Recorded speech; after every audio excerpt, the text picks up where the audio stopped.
Hello mga mahal kong Sismars! Ready na ba kayo sa ating inspiring kwentuhan at chikahan?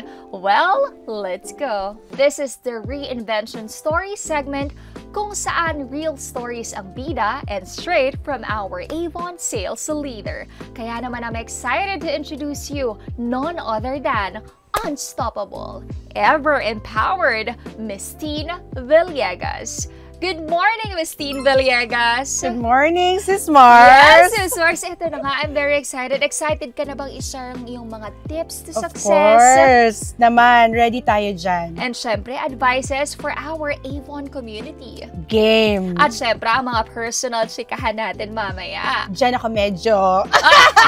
Huwag ka mag-alala. Akong bahala sa'yo. Kaya naman, Miss Teen, let's go and share your reinvention story. So, first question, how long have you been with Avon? Ang Avon business namin is nag-start pa yan sa auntie ko. And then, kay mama ko. And then, ako. Kaya ako, I'm proud, loud and proud, na talagang sasabihin ko, nationwide and even global. Avon baby ako ever since. Yes, legacy. Yes, Totoo totoo yan. Legacy. I can even, Family meron legacy. din akong mga pictures na talagang mga bata, as in bata na nandun ako sa Avon. May mga lumang logo ng Avon nandun talaga. Wow. Pero as a sales leader, I started formally in my team na nasa akin na 2019. Wow, 2019. Okay, so how did your Avon journey start? Nung una naman kasi talaga nakikita ko yung mom ko na ito na yung business. I know, ito yung ginagawa niya, kumakausap sa mga tao, nagre-recruit, naniningil, Siguro nung nagdi-deliver. bata ka nun, Missy, talagang natutuwa ka na tinignan mo, ganito pala si Mommy. True. At kasama ako. Oo, kasama ako. Naalala ko lang din na one time na San Fernando pa lang ang branch na malapit sa area namin. So kasama ako ng nanay ko na sumasakay sa minibus, pumupunta sa mismong branch, kumukuha ng produkto. Hawak-hawak ako sa isang kamay, hawak-hawak yung box sa kabilang kamay. Ganon. So yun ang, para sa akin, yun ang start ng Avon journey ko. So what pushed you to take that first step as the time goes by? Nakita mo kasi experiences no? Correct. So I started to work for her as her assistant na. Okay? Wow, ikaw na ngayon ang yes, assistant na talaga. So, yun ang aking mga first journey, yung mga first steps ko na nag-train ako mabuti and I make sure na hindi ko siya mapapahiya. Kasi may magaling siya, ganon. So, ganon din ang ginawa ko. So, ang pinaka-challenge ko niya ng first time yung mag-recruit ako. Ayan sis, so speaking of challenges, dahil nabanggit mo na nga, so ano ba yung mga una mong hirap na pinagdaanan dito sa Avon journey mo? So, syempre, na-train na ako. Ginagawa ko na siya hanggang sa ma-transfer yung business sa akin. So, firstly, yung recruitment. Kasi meron akong fear na, I don't know kung ako lang, pero alam ko yung iba din, ganon, no? Na ma-refuse ka, ma-reject ka.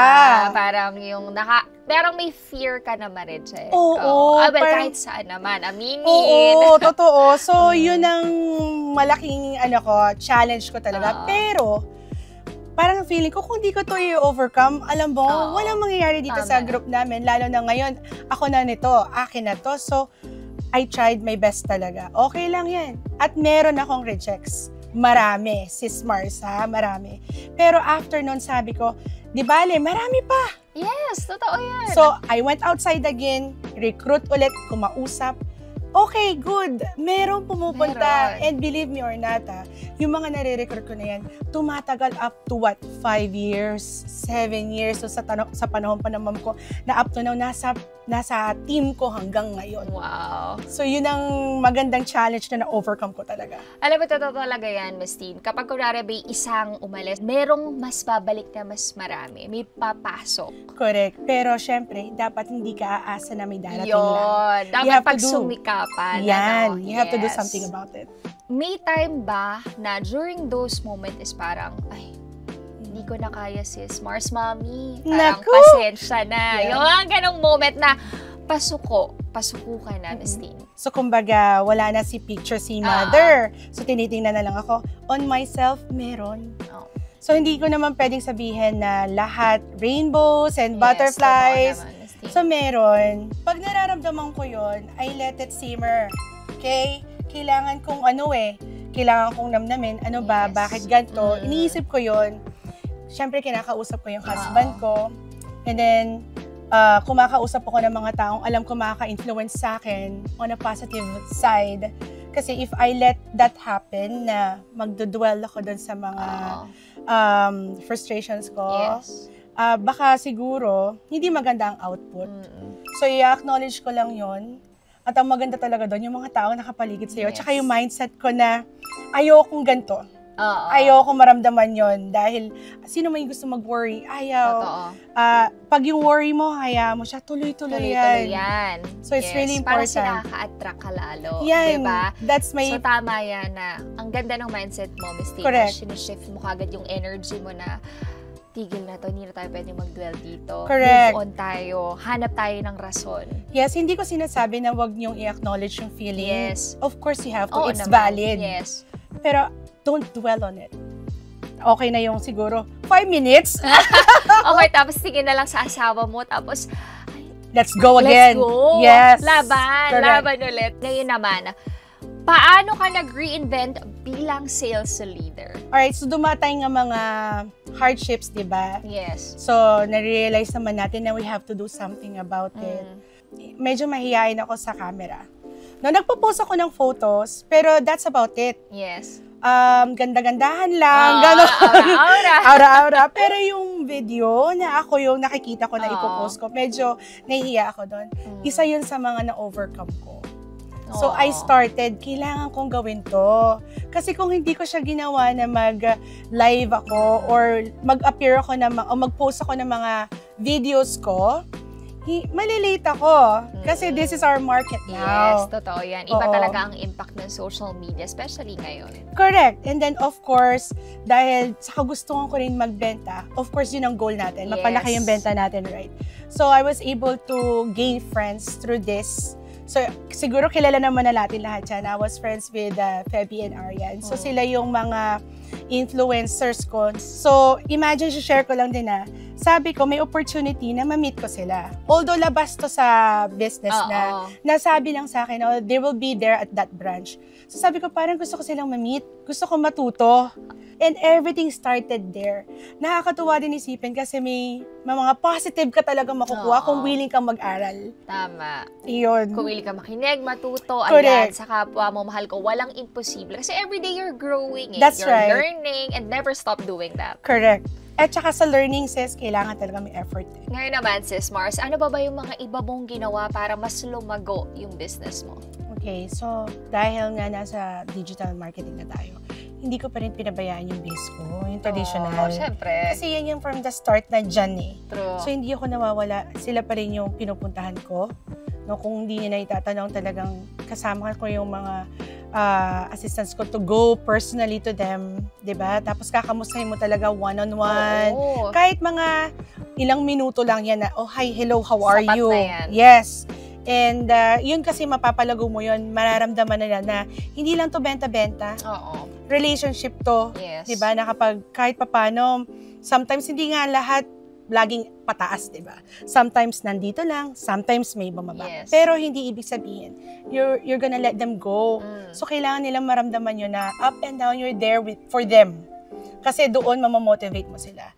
So hindi ko pinabayaan yan. Second, yung fear ko nga na for live videos, na makikita ko, may expose yung beauty mo, ganyan. In-overcome ko yun. So sabi ko, kailangan itong gawin. So simulan natin, pa-conservative muna. Ngayon, Slowly. ano na siya? Wala na. Kailangan ng, ay hindi, wala akong post ng ano. Kailangan ko mag-post ng ganito. So ngayon, Miss Teen, ano ang mga nagbago pagtapos mong mag-reinvent? Firstly, I was last year, naging from executive leader, naging senior executive leader ako. I'm really happy. Dyan, mga Sis Mars. Kasi sabi ko sa sarili ko, tsaka sa nanay ko, Ma'am, ito yung level na gusto ko. Na feeling ko, okay tayo dito. Parang meron akong pride na ma-proud ka sa akin kasi nandito tayo ngayon. Tapos yung mga hindi na ako mahihiya kasi I never thought na makikita ko yung sarili ko na ipinapost ni Avon. Oh. Na makikita ko yung sarili ko sa brochure. Para sa akin, tsaka sa mga anak ko, tsaka sa asawa ko. Parang tinitingnan nila ako na, oh, this is my mom. Yes. Alam mo yun? Tapos yung asawa ko, ito yung asawa ko. Parang, you deserve it, babe, ganon. Mommy, you deserve it. Ganyan. Nakakatuwa. So, yung mga achievements ko ngayon, na I'm proud to say na pinaghirapan ko din talaga yan. Tsaka, yun ang mga result na ginawa ko, na nag-step up ako sa comfort zone ko. At the same time, yung takot ko talagang, diba? Lumaban. Oo, nag-risk ako eh. Yes. Gusto kong mag-risk para makakuha ko ng mas magandang result. Sometimes you have to like, do more. Kung hindi mo makuha yung output na gusto mo, try ulit. At saka, it's never too late to learn another thing. Kung gusto mo talaga, you need to take action. Correct. Diba? Pati yung learning. Yes. Lalo na very thankful din ako sa mga trainings coming from Avon. Oo, Ibang level po yan talaga. Dahil may nakakausap ako na coming from others talaga na ibang level nyo ng training. Oo, kasi ano talaga siya, may matututunan ka talaga kung nanamnamin mo siya. At hindi lang nanamnamin na, gagawin mo. Gagawin mo. Yun. Yes, yun talaga. So, what is your proudest moment so far? Well, narinig ko na naman yung iba, pero dito tayo sa talagang proudest. Proudest. Okay, I was able to, progress to another level. Yan talaga yung pinaka-proudest moment ko. At siguro, God forbid naman din, pag bumaba, malulungkot ako. Wala namang may gustong, di ba? Pag nandun ka na, ayaw mo nang bumaba. So, syempre, gagawin ko lahat ng best ko to sustain my business. Yes. Okay, to sustain my level. And of course, to sustain my team. Kasi nga, yung mga team ko, kung hindi nyo na itatanong, ang tatagal na sa amin, sa akin itself, naging magkakaibigan na kami, nag-share na ng mga personal problem. Ang maganda dito, tinatanong. Family na talaga, Mastine. Right. Family talaga siya. Tatanungin, anong gamit mo? Kasi ito, nakikita nila. And then, makikita mo, mag-share sila, ang ganda ng resulta ng product na to. Yung mga ganyan, yung mga proud moment ko, kapag nakakatulong ako, na tutulungan ko sila na nagkaroon sila ng extra income. Yun. At saka yung personality development na mga... na naging confident na lalo magbenta, confident humarap sa camera. Correct. Ngayon naman, sis, sa mga downline mo, meron ka bang gustong i-share pang reinvention story aside from yours? Oo, na talagang impactful? Oo, meron. Yung pagkakaroon lang ng self-confidence. No. So, ito, si Dang, or si Aida. Si Aida, medyo self-conscious talaga siya pagdating sa skin. Lalo na nung una mong nakita siya, no? Gusto niya. So, hindi niya pa alam masyado yung about skincare products ng Avon. And then, up to the point na tinanong niya kung anong ginagamit ko, which I shared to her. Ang ginagamit ko naman talaga is si Power Serum and the Vitamin C Serum. Nabanggit na natin kanina yan. So, ito, nung tinry niya, ang ganda naman talaga ng product, sis, to be honest. So, tinuloy-tuloy niya hanggang ito na. Nakita niyo yung result at napapansin na rin ng mga kaibigan niya, ng mga tao niya, what are you using? Sinasabi niya at nakakapagpa-order siya through that. So, yung nakakapagpa-order siya doon, yung kita niya doon, ginagamit niya, pambili niya na yun. Maintenance niya, mga kapatida.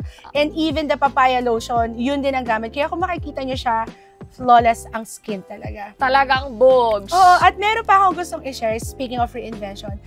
Dito sa Avon, mother, then of course yun na natatouch base talaga natin nakapundar ng motorcycle. Wow. So ngayon, they don't have to commute. Alam naman natin na medyo tumataas ang pamasahe. Yes. So ngayon, napapasya niya yung mga anak niya gamit itong mga motor na talagang make tulong si Avon doon sa naipundar nila. Nakakatuwa. Ang galing. Ayan. Marami pa ring iba. Sa totoo lang. Pero ito yung mga natap ko na natuwa talaga ako sa mga story nila. So ngayon naman, Mastine, sino ka na ngayon? Sino na si Miss Teen Villegas ngayon? O, diba? Miss Teen Villegas, si Miss Teen Villegas pa rin. So, kung ano at kung ano yung pagkakakilala nila sa akin, sis, no? Ganun pa rin ako. Wala naman siguro magsasabi, ay, ako nagbago na yan. Wala. May version lang. Kaya version 1, syempre yung bata ka. Version 2, teenager. Version 3. Ngayon, nasang version ka na. So, bukod sa mas maganda na ako ngayon. Joke lang. Well, it shows mga sis Mars. Sorry. So, yun na nga. So, si Miss Teen noon, it's the same Miss Teen, but I am more open to a lot of option. Mas tinatanggap ko yung nangyayari sa buhay gracefully. At hindi talaga ako, nakakaramdam ako ng lungkot or sometimes challenges kasi that's part of life. Tao ka lang, Miss Teen. Exactly. It's valid. Pero I acknowledge the feeling, I acknowledge that moment, and then I step up.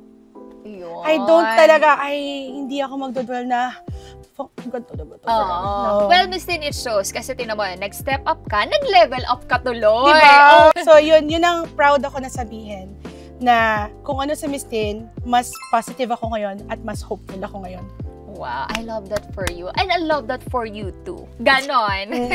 So, ngayon naman, Sis Mars, last natin, pangalawa sa last, anong mission mo bilang isang leader? Nabanggit ko kanina na syempre magfo-focus pa rin ako doon sa sarili kong team. Yes. At doon sa pag-focus ko na yun, bibigyan ko sila ng, kasi kung hindi nyo natatanong, I'm into women empowerment talaga. Yeah. Gusto ko talaga yun. So, willing ako to teach them, i-inspire ko sila through me, sa personal sa personal experiences ko. At gusto ko silang i-guide talaga using and with Avon. Yun ang aking goal in the future pa. Ayan, which is very inspiring kasi lalo ngayon ang mga pagme-mentor, mga mentoring, nakakatuwa yan. Like, kunwari kayo, di ba natuto lang rin kayo. Ngayon, i-share nyo naman yung knowledge para sila rin. Mas lalong ma-inspire at mas lalong gumalaw at maging kasing level. Correct. True, di ba? Para talagang step up tayo at level up. Yes, women empowerment talaga. True, sis. Ngayon naman, sis, ano ba ang mga message mo sa gustong sumubok maging isang sales leader? Okay, Ayan. eto. Sa mga gustong sumubok na maging Avon sales leader, kung naghahanap kayo ng business na hindi taling-tali ang oras ninyo, kung kayo ay mommy kagaya ko, no? Na gusto nyo, lalaki yung mga kids ninyo na kasama kayo, na hindi nyo mamimiss yung mga special activities at saka milestones ng mga anak ninyo. Talaga, Avon is for that type of business. Kasi may support, you can do it at home, you can manage your time. Kailangan lang talaga mag-manage talaga ng time, kahit ano pa namang business yan. True. But dito nga sa kinalakihan kong business talaga, I am really happy na talagang lumalaki yung mga anak ko na I'm with them. Okay? Wala yung dad kasi talagang pagdalawa naman, nagtatrabaho. Swerte talaga ako at I grew up with Avon.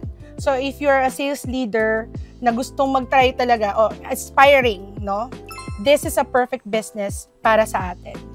Well, dahil dyan, ano ba ang meaning ng reinvention to you, Miss Teen? Reinvention, syempre, yun yung tipong makakapagbago, 360, di ba? Oo. So, sige, kung hindi man lang 360, talagang a leap or big change. Yes. So, sa akin, sa reinvention na nangyari sa akin, towards to growing and shifting market. Okay? So, gumawa ako ng paraan para hindi ako mahuli. Yes. Okay? So, doon nagbago yun, yung na-reinvent ko. At the same time, hindi ibig sabihin nag-switch into something else. Yes. Nandito pa rin ako. And I plan to stay for as long as I can. Yan. At we'll try to make an effort kung ano pang kaya kong gawin to sustain my business right now. So, ayun, nakakatuwa. Thank you so much again for sharing your experiences, tips, advices. Grabe yung tips to success mo, nakakatuwa. So, sa lahat ng ating Avon community, mga sales leader, Avon representatives, grabe, thank you. Thank you for sharing this one. Thank you for sharing your journey with us. So, muli mga mahal kong Sis Mars, thank you so much for joining us today. And we'll see you on our next Reinvention Story segment. Bye!